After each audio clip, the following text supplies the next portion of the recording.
Clase número 13. Vamos a hablar ahora de lo prometido, la relación entre literatura y psicología a partir del abordaje de los textos literarios.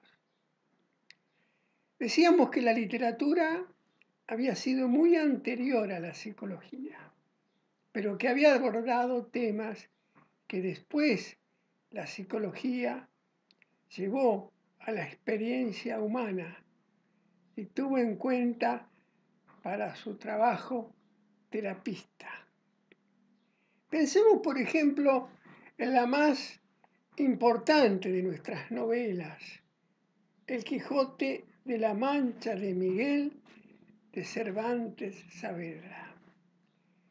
El Quijote es precisamente un personaje que tiene en sí mismo una dualidad psicológica.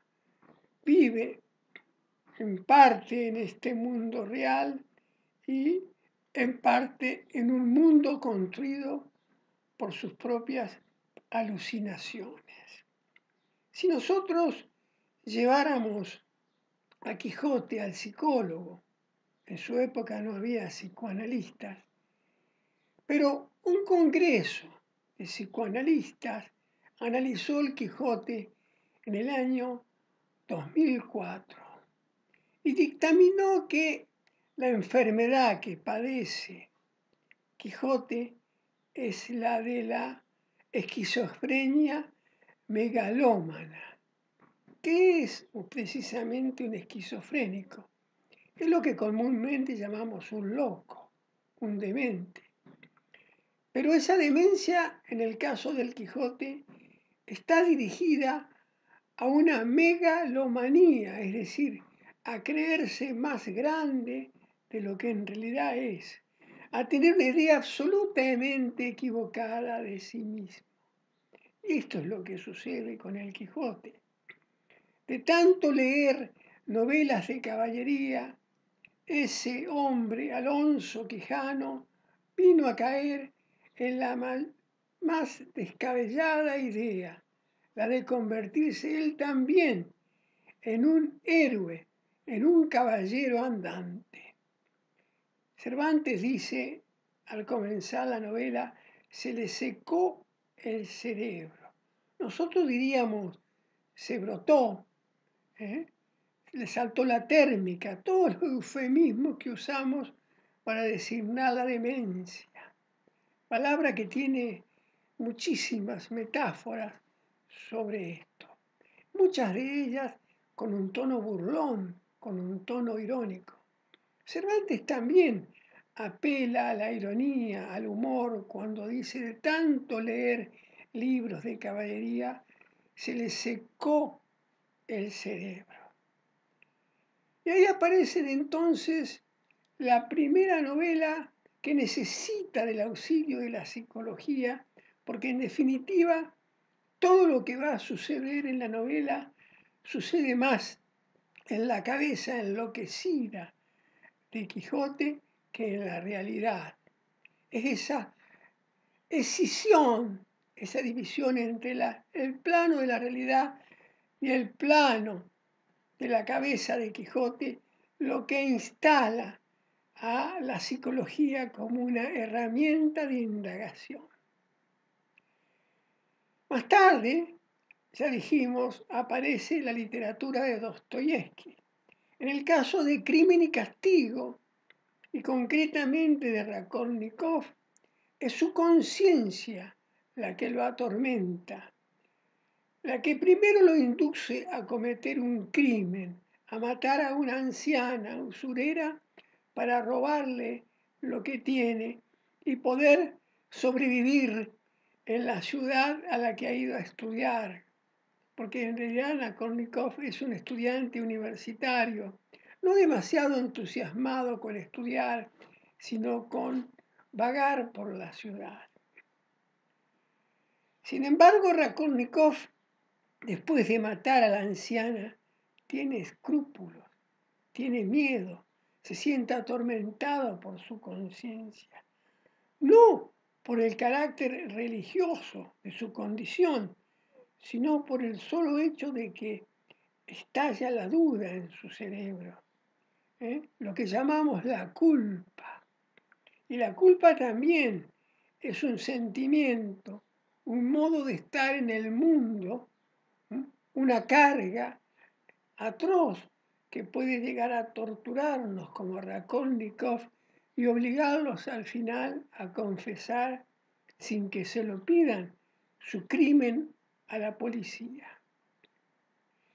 En el caso del túnel de Ernesto Sábato, que fue publicada en 1949, es una novela que narra la historia de un pintor.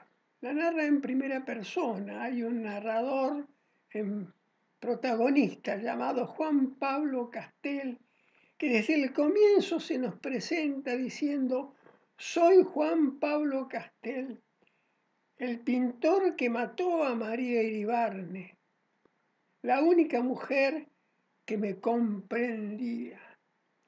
La crítica trabajó, y es posible, desde ese ángulo de la incomprensión del artista. Ese artista incomprendido, fatigado por la falta de éxito, por la imposibilidad de comunicar su arte. Pero hoy el túnel puede merecer otro tipo de lectura, más cercano a las variables sociales que nos preocupan en estos días, entre ellos el femicidio, porque en realidad el túnel es el relato de un femicidio y el que habla es precisamente el femicida, el hombre que mató a María Iribarne. Desde la psicología se pueden encontrar durante la novela las marcas de este personaje controlador, obsesivo, desconfiado, celoso, que se tortura y tortura a María hasta acosarla y ante la sospecha de que ella le es infiel, la mata. Es rara la condición de esta novela porque posiblemente Sábato quiso decirnos una cosa en 1949, pero su novela termina diciéndonos otra cosa en 2020.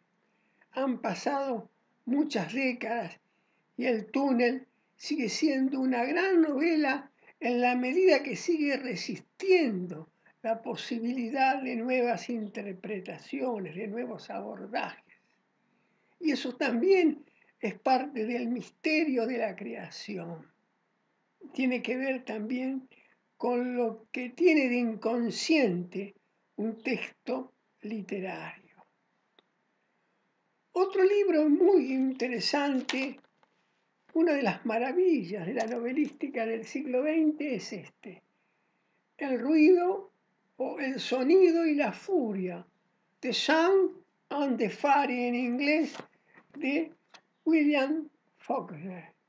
William Faulkner, premio Nobel de Literatura, es uno de los grandes narradores del siglo XX. Perteneció a la llamada generación perdida, que integraron, entre otros, enormes escritores como Ernest Hemingway, Erskine Cowell, Carson McCullers, la única mujer reconocida, visible de entonces, John Steinbeck, John Dos Passos, Francis Scott Fitzgerald y muchos otros.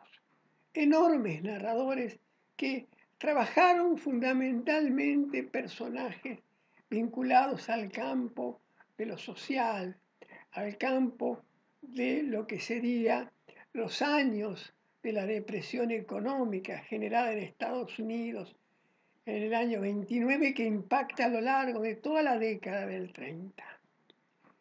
Pero esta novela, The Sound and the Fury, El sonido y la furia, es una novela espléndida porque aborda, como ninguna otra, la cuestión psicológica. Faulkner, para escribir esta novela, se valió de una frase de un personaje de Shakespeare, Macbeth. Cuando al rey Macbeth, en la tragedia de Shakespeare, le informan que su mujer, Lady Macbeth, se acaba de suicidar arrojándose en su caballo al vacío del precipicio, Macbeth, ya rey de Escocia, en lugar de llorar, se torna un verdadero filósofo. Piensa, lo sabía, lo esperaba, les dice al mensajero, porque la vida no es más que un cuento narrado por un idiota, lleno de estrépito y furia, de sang and de fury. Y por consiguiente, la vida no tiene sentido. Macbeth les dice que la vida es un cuento mal narrado y por eso podemos esperar de ella siempre lo atroz, lo que nunca hemos considerado posible, inclusive la propia vida de Macbeth, que lo lleva de ser de capitán de un ejército a asesino del rey Duncan para ocupar después su lugar en complicidad con su mujer. Estos avatares de la vida los define genialmente Macbeth cuando dice que la vida es un cuento mal narrado porque está contado por un idiota lleno de estrépito y furia. William Faulkner toma esta idea y la lleva a una novela donde el personaje de Benji es efectivamente un idiota que tiene alrededor de 28 años y que intenta contar a su modo la historia de los Compson, de la familia Compson. ¿Cómo contaría un idiota la historia de una familia compleja en la que hay muchas zonas oscuras, muchas historias lóbregas?